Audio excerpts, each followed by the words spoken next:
Okay. You have mine?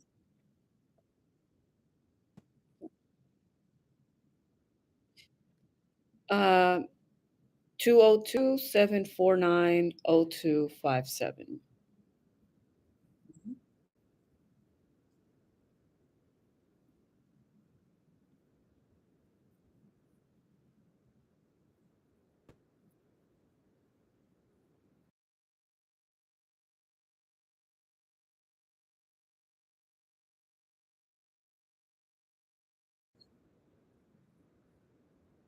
I am. Likewise. Just bear with me as even after we record, like I'll just settle in and I will do an intro on women defining AI, and then I'll introduce you in a very skinny way, and then we'll jump in. Okay. Sounds good.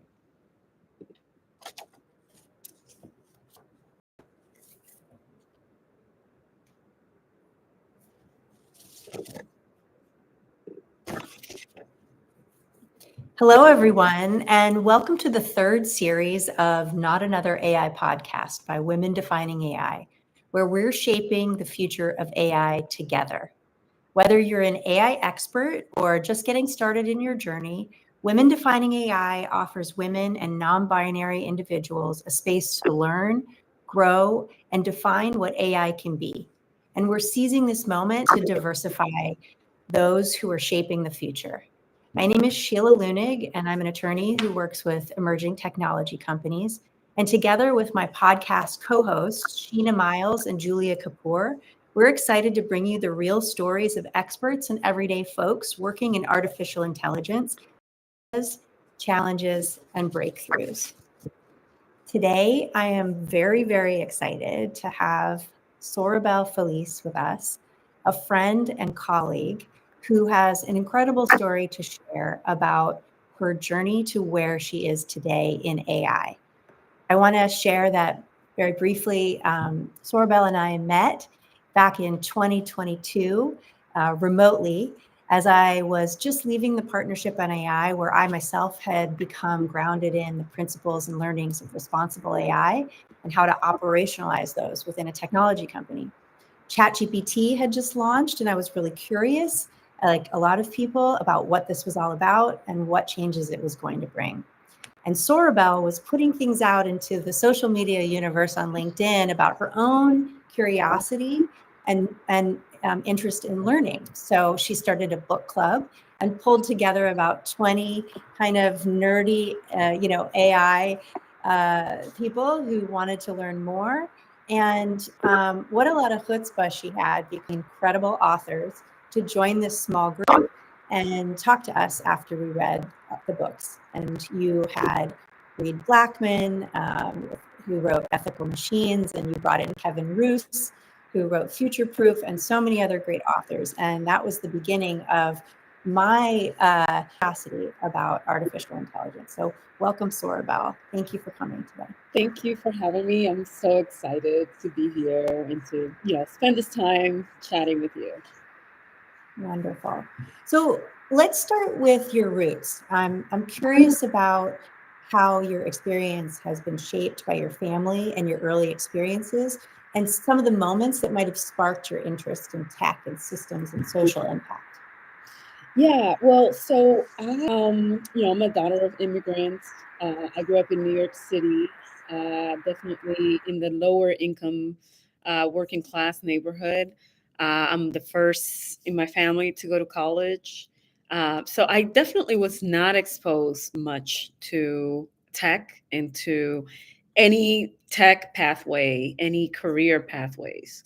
I got my first computer when I was 12. My father bought it for the family, with me in mind, right? Because I had a little bit more like curiosity and ambition. So he sacrificed and bought a computer for us, but more for me. I somehow went to college, and show show ambition, show that I wanted to do more and be more. And I took many different courses in college to understand what it was that I like, what it was that I was good at. I went to college at a very early age. I was 15 when I went to college.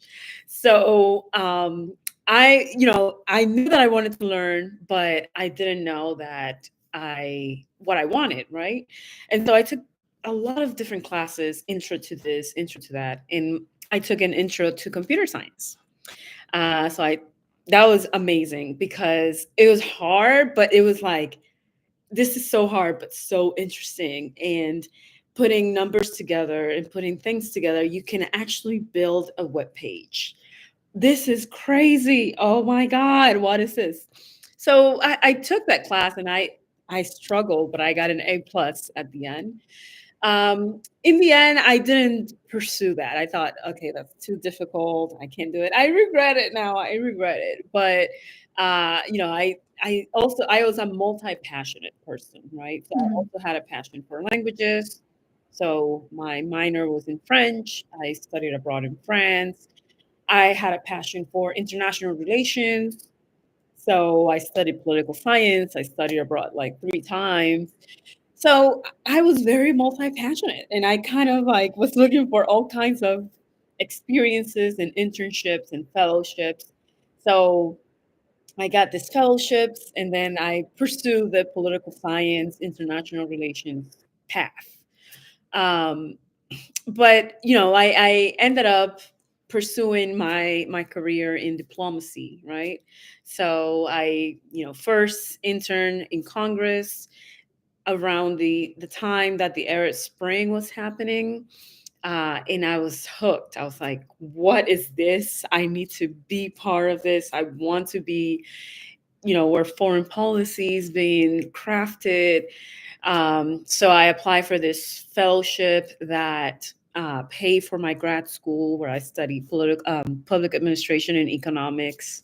Um, and sent me to be a U.S. diplomat. So that was my career path. And that's a very stable career path where you stay forever and you retire at 65.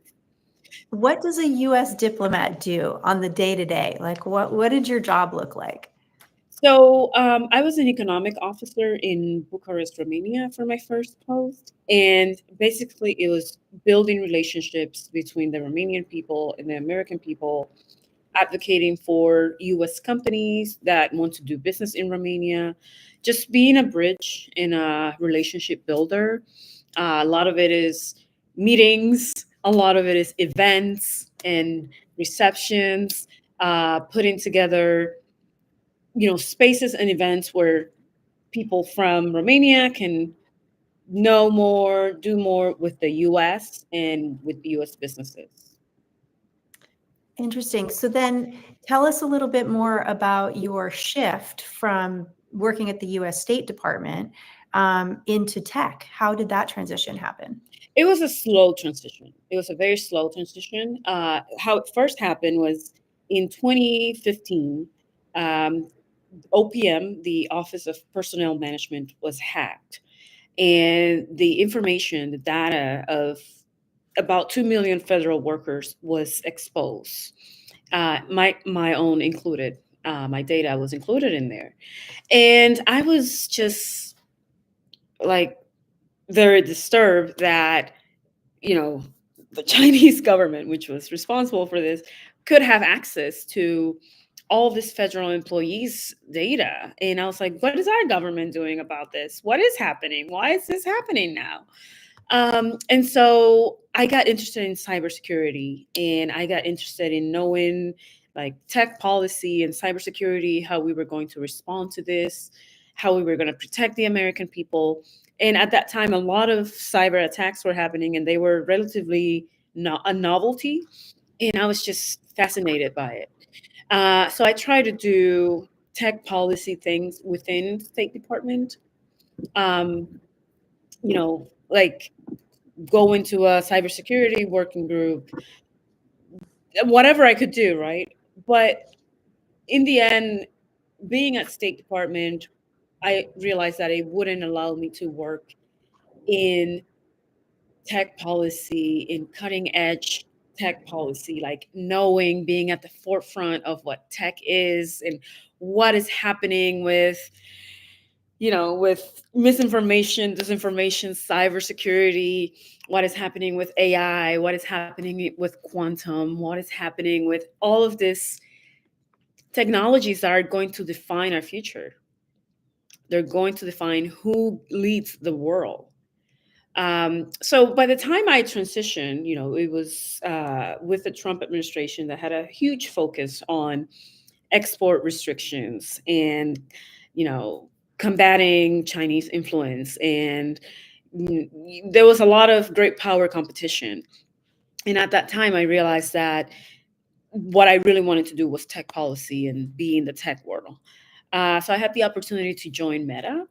I was in their civic integrity team, working with the algorithm that moderated content, working with that team.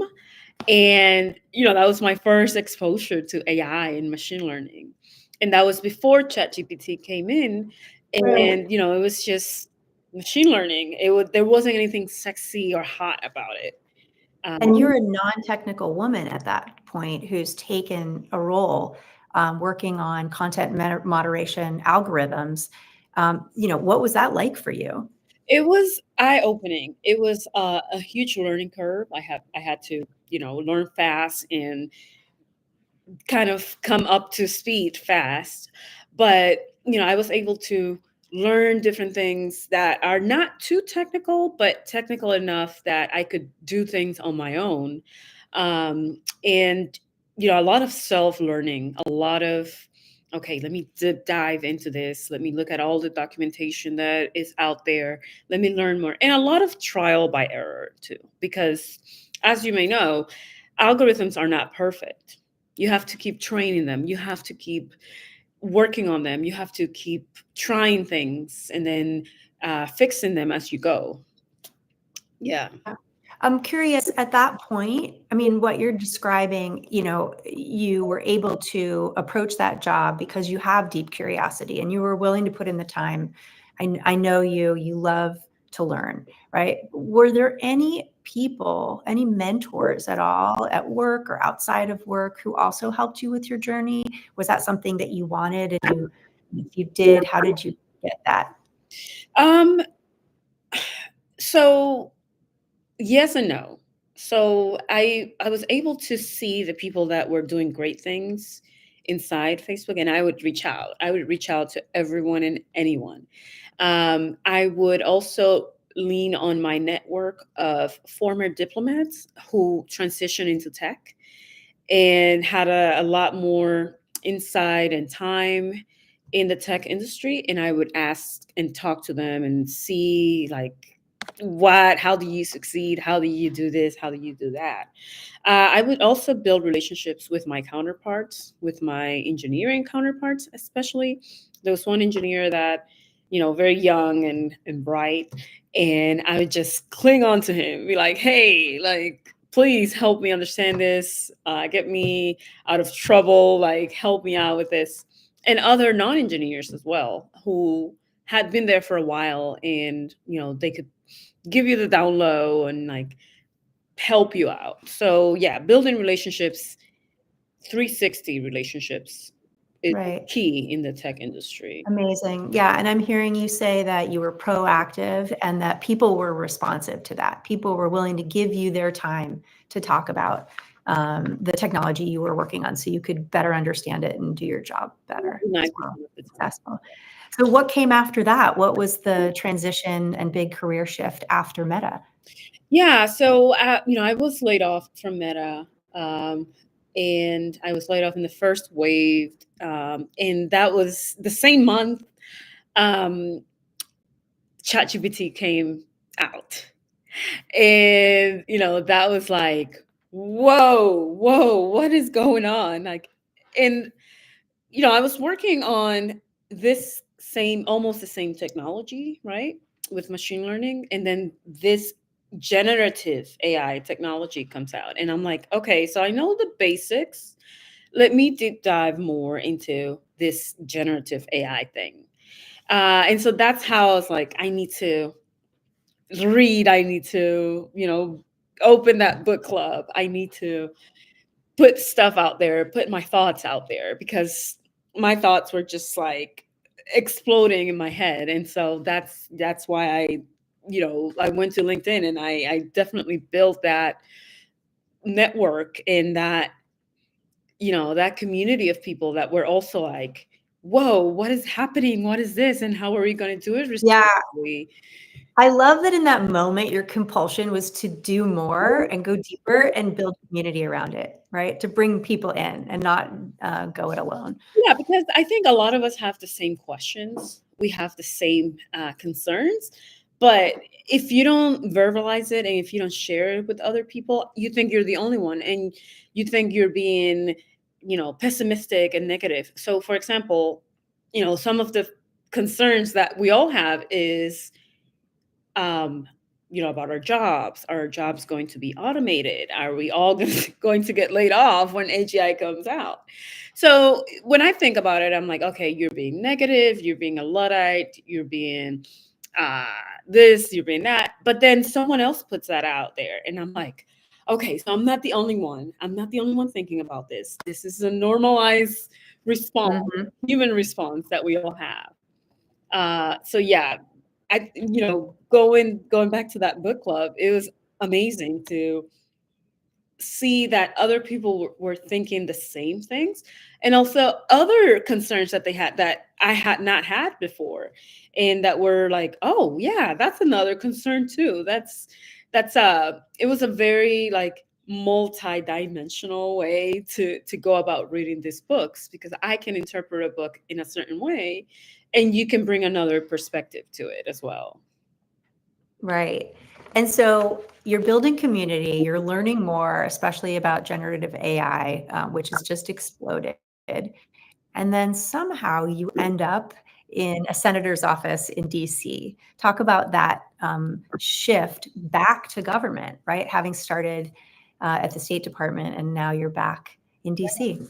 Yeah, so after my layoff, I went and worked for Microsoft. I was working on similar things, uh, kind of trust and safety and transparency. Um, joined. There was on LinkedIn. I saw this opportunity to apply to this AI policy rapid response fellowship, and they were looking for AI experts. And this is the people that were sponsoring this, we're looking. They're known for having PhDs and scientists go into Congress to work on science policy. But for this specific fellowship, they had, they accepted masters and bachelor degree holders and practitioners. And so I was like, of course I'm going to apply.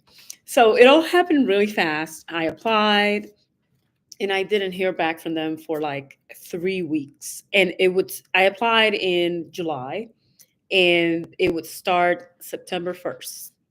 I didn't hear back from them until like August 15th. Then I had an interview and like a week later I hear back, you got it. You have to move within a week. So I was like, oh my God, oh my God. So I did. I was like, I'm moving. So I moved within a week. I left everything behind and I moved to Washington, D.C. to work in Congress. And no regrets at all. At the time, I had another offer to join another big tech company, higher salary, remote. But I was very, very, very into this AI thing. And I was just like, I think I need to be where AI is happening right now. Okay, so then what does that look like? You're working in Congress. What does the behind the scenes of federal AI work look like? What kind of issues were you working on? Mhm. What were some of the challenges? Yeah, so the issues are shaped by your senator's jurisdiction, where he sits and what committees, and what's important to him, right? So AI is huge and it's going to and is affecting and is going to affect every industry, every issue you can think of, there is an AI aspect to it. So my senator, he is a doctor. He also teaches, and he sits in the Health, Education, Labor, and Pensions Committee. So What was his name? Senator Bill Cassidy. Okay. So he's now the chairman of that committee. At the time, he was the ranking member of that committee, and so his big thing was health, education as a number two.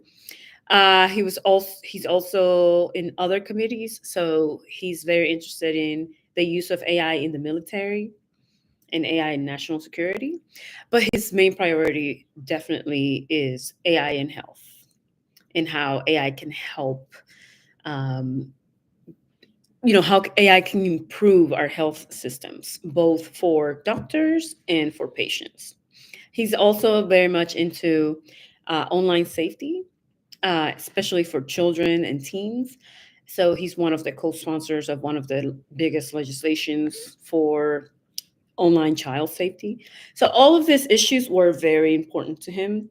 So I had the tech and AI portfolio. So my responsibility was to keep him informed, educate him, and represent him in all of these issues. Yeah, that's fascinating, especially his focus on healthcare, where obviously there's so much opportunity for AI to unlock innovation and help people, right, live happier, healthier, longer lives. Mhm. And then the risk cases, the risk and the use cases are um, really high, right? There's a lot of potential harm. When I think of certain industries where AI, there's a tension. That's definitely one of them. So I'm curious, how were you all thinking about the potential harms and AI governance in general? Yeah, so he was very um, concerned and just worried about the data privacy implications of using AI in health. And also making sure that whatever improvements were made in the healthcare industry would also benefit patients and wouldn't just be captured you know, by the big companies, right? So how can the patients benefit if you use the patient's data to um, to help yourself and your business? How are you going to compensate this patient? How are they going to benefit? And also to reduce burnout from doctors, right? Doctors and nurses are burned out. How can AI help them with administrative tasks, with you know health patient relationships? How can we deploy AI to help patients and doctors and nurses as well? That's fascinating. And from there, I know that was a year-long program. Is that right? That was a year-long program. Yeah. So what happens after the year is over? What was the next transition? Yeah. So after that was over, I had the option of renewing.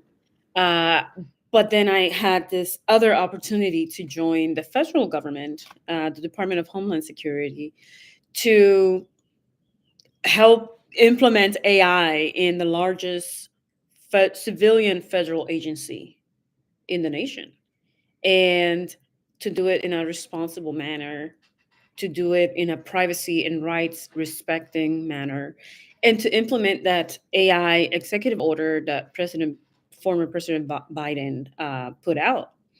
And so I was like, whoa, these are two very good options I have. But I think I will have a bigger impact if I go to this federal agency. And so I decided to go to the Department of Homeland Security to work on those things. Okay. Well, to the extent that you're able to talk about it, what does AI governance within the Department of Homeland Security look like? What is your day-to-day there? Yeah, so I've been in for about 8 months now. Mhm. And I was part of this very elite group of AI experts, including machine learning engineers, UX designers, product managers, all kinds of AI experts. It was it was like a startup within this big bureaucracy. So that was really amazing. And I was the only policy person there. Everyone else was a technologist, technical person. I was the only policy person. So my job was a lot of compliance, and building governance frameworks for how DHS would implement AI. So we had to make sure that we were compliant with the AI executive order and with the ONB mandate that we had at the time. So yeah, a lot of compliance, a lot of relationship building, a lot of education and training, and we had to do a report on AI use cases. So, kind of like an inventory to see how we were using AI in this department, right? And so that was a big lift because AI ChatGPT came out in 2022, and we think that's when AI started. That's you think the history starts there. History doesn't start there. Like we have been using it for a long time. And so but we didn't call it AI. It was just technology, right? So kind of like documenting these things and seeing if these are use cases that we have to report and that they are following the governance frameworks that we have established. Yeah, that makes sense to me and resonates with me. Every good AI governance project begins with, mapping what are your use cases across the organization, creating an inventory, and then, from there, assigning risk and looking at how you can mitigate and track. And so that is a very big lift. Definitely. Yeah. Is there anything that you could share with us that speaks to the role of government in tech innovation? I've worked in with the federal partners a lot, and I think sometimes people don't understand how much the federal government is using technology, what big users they are, and actually how they do, through their use of technology, push along regulation. And I'm just curious, like, if you can share with us, any misunderstandings or learnings that you've had since working in government. Yeah, so I think the federal government really sets the tone for how the private sector behaves, right? So, during the Biden administration, we had a lot of voluntary commitments for AI safety, and AI safety was like one of the biggest things that all companies were talking about. The government is one of the largest buyers, purchases of things and of technology. That's right. So things like facial recognition, the government uses that quite a bit. We have chatbots. We have, we need all kinds of technologies. So we set the tone for a lot of things. Um, yeah, so companies they kind of wait for us to see how they will take their business. So I think that's a very powerful thing. They say we have the latest, that we have like the oldest, the most outdated technologies, and in some cases that's true. But sometimes we can be at the forefront of technology, and we are definitely the pioneers in some of these technologies as well. Yeah, 100%. And I think, AI safety became something that was given a lot of attention and investment, let's say 5, 6 years ago, more so even after ChatGPT and generative. And we're still on that journey, right? We don't have any federal regulation. The state regulations are popping up like popcorn here and there, with some consistency, but some not. We've got global regulations. Most technology companies are global businesses. Yes. And so it's really going to be an interesting time the next how we create a fabric of regulation that is efficient and allows for companies, to accelerate their businesses. without, being overburdened by having to comply with all these different jurisdictions globally. That's right. Yeah, that's something that companies complain a lot about. Yeah, a um, lot of effort, a lot of money for them to comply. That's right. yeah. So then switching from your work to more of your personal passions and that support your work and where you're headed, I'd love to talk about some of the things that you're working on right now. I know that you were thinking about writing a book or pulling together some content, and I'd love to dig in a little bit into what is that and what do you plan to do with it? Yeah, so I have a YouTube channel that I opened earlier this year, and it's about tech careers of the future. We know that the tech industry has been decimated in a way, and the investments are now in AI. So, given that, we have to come to terms with it and accept what's happening and learn how to position ourselves for the future, right? So I thought, I had a lot of people reaching out to me, young people, parents of young people as well, and career transitioners asking me, hey, what do I do? Like, what do I do? What should I do? What should I study? Some people were asking, should I even go to college? Now that, they're saying that AI is going to replace everyone and jobs will be lost, should I even go to college? And it's something that it's hard for me to answer in like a message or even a meeting. So I thought, why not use your network and mine that network for information?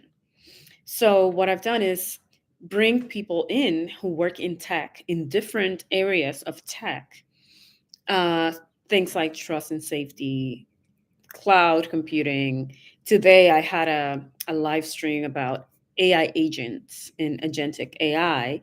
And I just talk to these leaders and I say, give it to us. Like, what's the truth? Is this a career that has any future? Is this something that a young 18-year-old should pursue? And they tell me the truth, right? And so I think instead of just keeping that knowledge, I wanted to share it with everyone so that people could make more informed decisions about their careers and their futures instead of just listening to irresponsible journalists who put like scary headlines out there for clicks. Um, so that's what I'm doing. And I also want to do more because, a YouTube channel takes time and not everyone knows about it. But I was writing a book, right? The top 10 careers of the future that now I want to turn into a digital product because it's not enough to tell people these are the careers of the future. People also want to know, how do I pursue that career? What's the first thing I should be doing right now? What's the first step I should take? I think people want more like hand holding and implementation and reassurance. People don't want to do this big transitions alone. So I'm thinking of doing more like a digital product, whether it's an ebook or um, a playbook of how to get things done. Like this is exactly how you go from maybe an international development consultant that you were up to, for the last 20 years. How can you use those skills and do something in a growing career, uh, tech career? Right. And is this meant to be for anyone transitioning, who wants to transition into tech or into AI, or is there a certain audience that you're focused on or care deeply about? Yeah, so my biggest audience is because I'm a former government employee, former diplomat, those people, because those people reach out to me to ask me how I made my transition.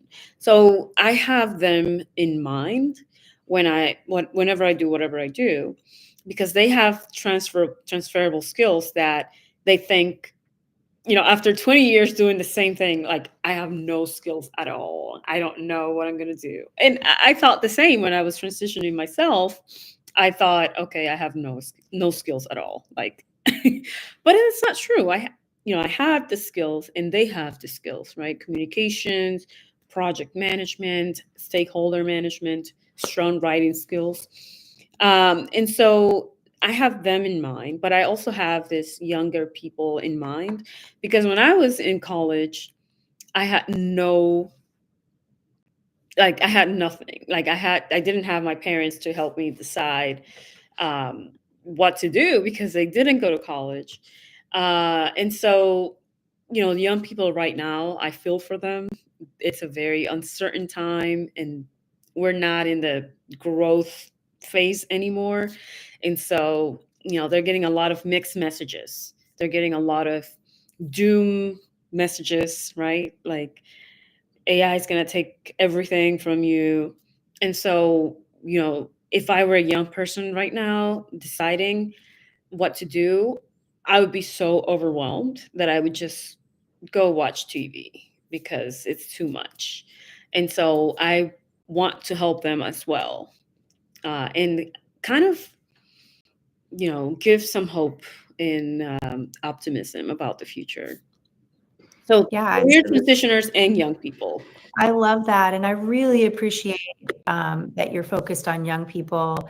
I have some young people in my own family who are really struggling with sort of envisioning where they fit into the future, and it creates a lot of anxiety, at a time when I remember being super excited about going out into the world, and for them, they're really struggling to kind of envision where they'll fit in, because they're smart and they hear, jobs are going away. You know, Jobs are going to look really different, and people don't have answers for them. Like, what does that mean for me? So I'm really curious to read your book or engage in the digital content that you put out, and I appreciate that you're focused on young people who are the future of our country, right? We need them to be engaged and excited and sort of building, get to building the future. Right, right. So I can see that you have a lot of empathy there, I for do. them in particular. I do. And it's a very scary time for all of us. But for a young person, like, with all the distractions that they have, with all of the things that they could be doing, Yeah. instead of studying for what? For pre-med. Um, if we tell them that it's going to replace doctors and nurses, then why should I study so hard and take out all this student loans and you know go through all of this when I could be enjoying my life? You know what I mean? So it's just like that's why I hate this headlines that are so anxiety inducing. Like, Yeah, like gloom and doom about the future. yeah, it's I mean, I don't want to um paint it in like rosy colors, but I also don't want to provide this very unhelpful headlines that don't give you a solution. Well, so what are some of the tips that you would give a young person if they were sitting here today, or a person who had worked in government, diplomatic government for 25 years and they wanted to transition? Do you have a few tips to share? Yeah, I think one of the biggest tips that I have is, as I mentioned, don't think that because you were doing the same job all over for 25 years that you don't have any skills and that your skills are completely non-transferable and that they are lost. You do have skills. You do have, the ones that I mentioned, right? Those are very useful and marketable. You just need to know how to phrase it. You need to know how to market them, and how to translate it. Because in the public sector, we talk a certain way. We talk a certain way that is not that someone in the private sector will never understand. So you need to work with someone to translate those skills. Um, Also, be adaptable because in these times, we all need to be adaptable, right? So, consider going to other industries that are not necessarily government, that are not necessarily development. Like, where can you apply your development skills, diplomatic skills in other industries? I would say keep your eyes open to opportunities that may not look like something ideal to you, but if you ask questions, if you show curiosity, it may end up being something that you're good at and that you enjoy. And the last thing I would say is work on your social media, especially LinkedIn, because before I wanted to transition, I only had a ugly, like, blurry picture on my LinkedIn, and I never posted for fears of espionage and all of that. But once I wanted to transition, I had to work on it. I had to update my picture. I had to reach out to people, grow my network, post, get over my embarrassment and my self-consciousness, and start posting about what's interesting to me, sharing things that make me question this, and just put myself out there. Yeah, that is how I've experienced you in social media, being a very authentic voice. And so you definitely model that. And I think that's one of the things that drew me to the content that you were putting out there is like, I felt like it wasn't sort of whitewashed. It was very much you kind of being vulnerable in ways where you're like, I don't know what I don't know and I want to learn, and encouraging others to do that. So I assume some of the content that you're pulling together would guide people through, how to do these things, not just substantively, like how do you, upgrade your LinkedIn, but also like the emotional part where a lot of people don't want to put them, it feels cringy, right? To put yourself out there a little bit. So Yeah. understand It that piece a does. little bit further. And it's also like we're the public sector people, diplomats, we're very risk averse people. And in the State Department, in our profession, there's a thing called corridor reputation.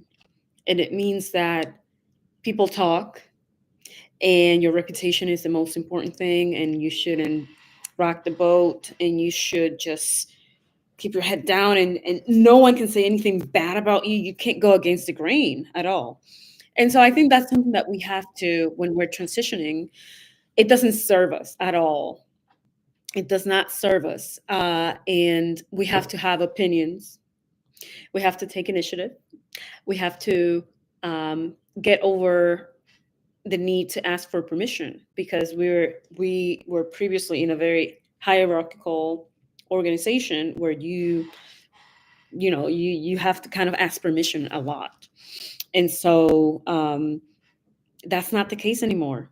We have to be very self-driven and go against the grain and post controversial opinions, and just reach out to people that are not in your chain of command. And you have to do a lot of brave, bold things, and those things are kind of beat out of us when we are in the diplomatic service. So it's a whole new ball game. Yeah, yeah, all of that makes sense. And then you have young people who are kind of on the opposite end of the spectrum, have engaged with social media for a long time and have different ways of approaching that. So it'll be interesting to read that and engage with it when it comes out. We'll be sure to update the description of this podcast so that it includes that and your YouTube channel as well, that you've got, I know, really interesting speakers talking about their work in AI right now.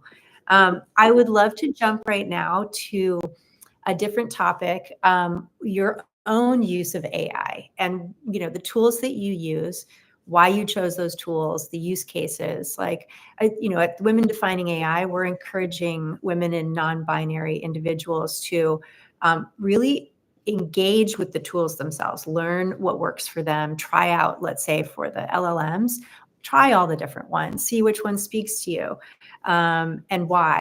And share with us some tips about what your best AI hacks are and the tools that you use most. Yeah.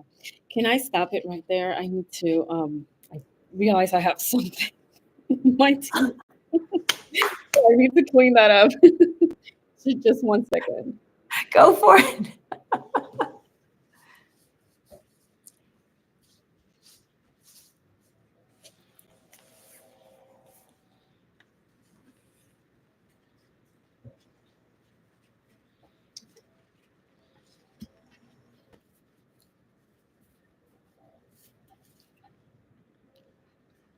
Okay, I'm back. Okay, no worries. Hey, I've been having this, and I'm like, oh my god, how do Oh, I didn't notice it. I didn't notice it at all. Okay, I hope nobody else knows. You're so funny. Honestly, I have been looking at your mouth for the last 35 minutes and I did not notice it, but we'll see. All right. So I had just asked you about AI, what you're using in AI. So I'm going to press record and then it'll all be. Okay.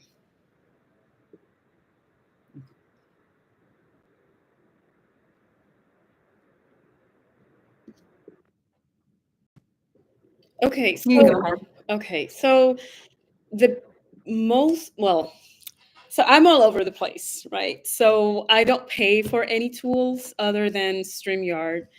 Um, I use almost all of them, all of the LLMs.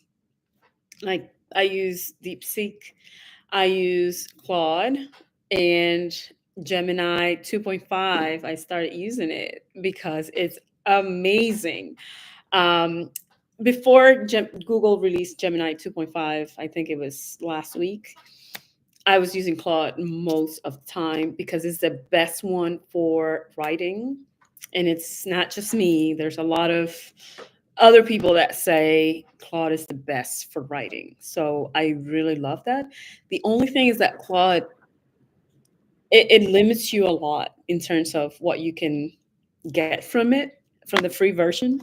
So that's not great, but And why is it the best one for writing? Like what specifically about it makes it the best um, in your the outputs that you get, the outputs that you get are 100 times better. If you and I've done the comparison between ChatGPT, Grok, and Claude, and DeepSeek as well. And Claude definitely takes a cake when it comes to writing. Um, but then Gemini is really good as well. Gemini 2.5. and what are you using that for? So I've been using that for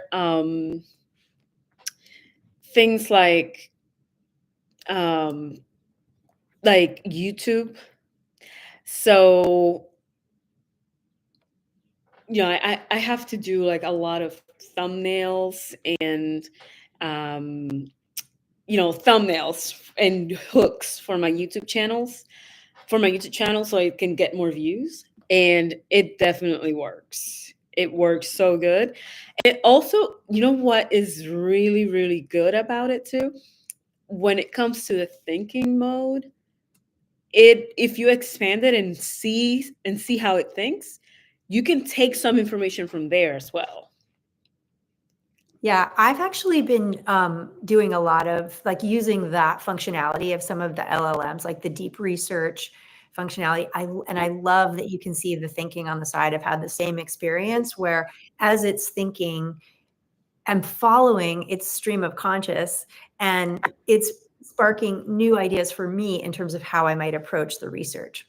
Absolutely. Absolutely. I love that part. And DeepSeek has that too.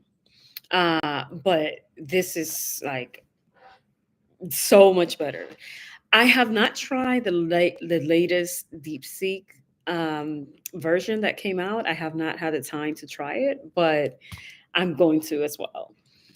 Um, and other AI tools that I use, StreamYard, it helps me with editing of my videos.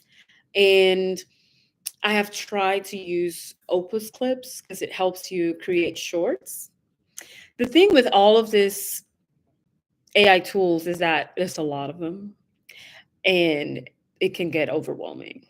It can get really overwhelming in terms of if you use all of them, then you have to pay for all of them because they're not free.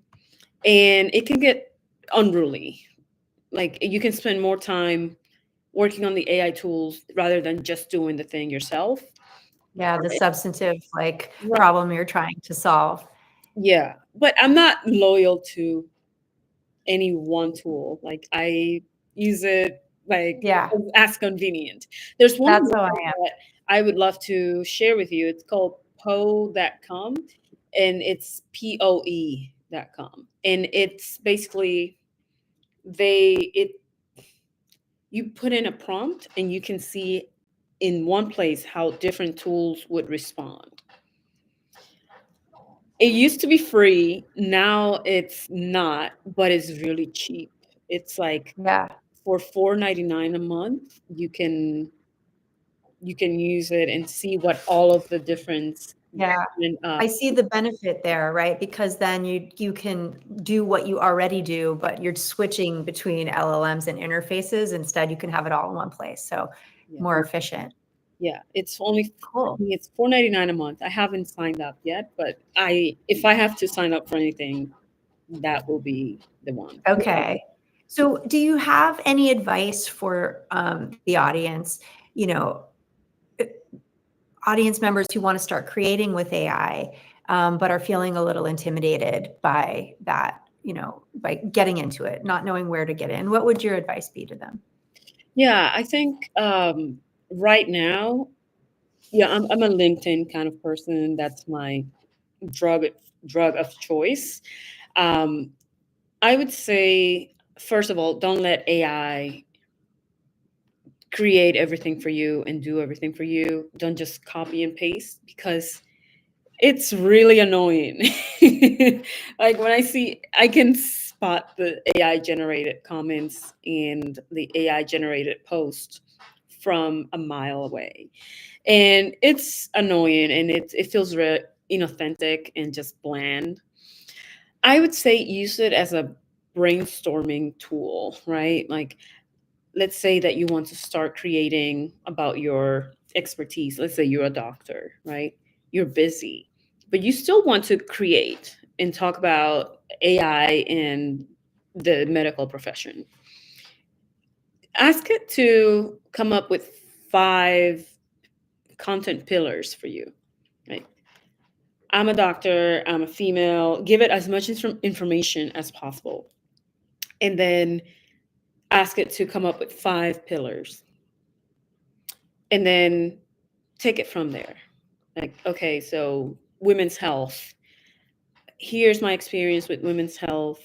Women usually are, they don't advocate for themselves and then they go undiagnosed for a long time. And you can even give that context to AI and AI can kind of flesh it out for you. But I would say work with AI. Don't let AI just do all the work for you, because people can tell and people are really tired of all that AI slop that's out there. So if you want, right now, authenticity is the currency that we all have as humans, right? And another thing I was going to say is, I, I'm blanking on it. um, okay, I'm blanking on it. Oh, you're muted. That's okay. We'll cut that whole part out. Me muted, you like, it's okay. No, you can start with like, we'll take a pause and then you can say another thing is, or you can, wrap up. Yeah. Yeah, I totally forgot what it was. Oh my God, I'm sorry. That's okay. That's okay. Why don't we can move to another question if you want Yeah. at this point. Okay. Well, cool. I think that's really encouraging. And I think so many things that you just shared really align with how women defining AI is supporting, women and non-binary individuals to get into AI and engage and develop their own skills over time. And it really does start with kind of getting over the fear and then just trying out the different tools and being consistent. So thank you for sharing those tips. I guess, I'd like to close out maybe by asking you to share how you might support someone who is thinking about their place in the future of AI, whether it's the younger version of yourself or someone who's listening and who's unsure? What would you tell them? Yeah, I would. I love this question because I'm always thinking like, oh, if I could go back 10 years, I would do it so much differently. Um, to a younger version of myself, I would say, and 10 years ago, AI was not a thing, so it's hard to for me to say this is what I would tell her. But in general, regardless of AI or quantum or whatever the new technology is, I would tell that person to be bold and take risks. I would tell them to not be shy and so self-conscious, and keep my ideas to myself and keep everything inside, and being in a very conservative work environment like the diplomatic service is, it kind of limits you a little bit. So for example, when blogs were a thing, I wanted to start a blog and blog. I had all these things in my head, and I wanted to, but I was always like, no, somebody's gonna see it, and then my reputation. And but I think in these times you have to be braver, and I think things times have changed even in the government now, and people are more outspoken and they put things out there. But I would just be more courageous, bolder, put my thoughts out there, create content now more than ever. And it's overcrowded now. If I had started 10 years ago, who knows? But it's not too late. Put content out, share your thoughts, build in public. Don't embrace the cringe, and don't miss out on what can be life-changing opportunities because you're thinking about what others can say, what your friends will say, what your colleagues would say. Just be brave, put stuff out there, and don't let anyone's perception rob you of potential opportunities. I love that. Thank you so much for sharing those reflections. And I have really enjoyed our conversation today. I feel like I just sort of feel filled and full with, inspiration. I knew I would. And so thank you very much for joining us, Sorbel. Thank you for having me. I've had so much fun. I love this because it's like I'm talking to my younger self, and hopefully someone who is, you know, younger by 10, 15 years can learn from my experiences and not make the same mistakes. I still have a great career. I can't complain, but I think I could be more right now if I got over my self-consciousness and my shyness, and if I stopped asking for permission and just put stuff out there. Yeah. Thank you. I think that's definitely going to connect with some of our listeners and inspire them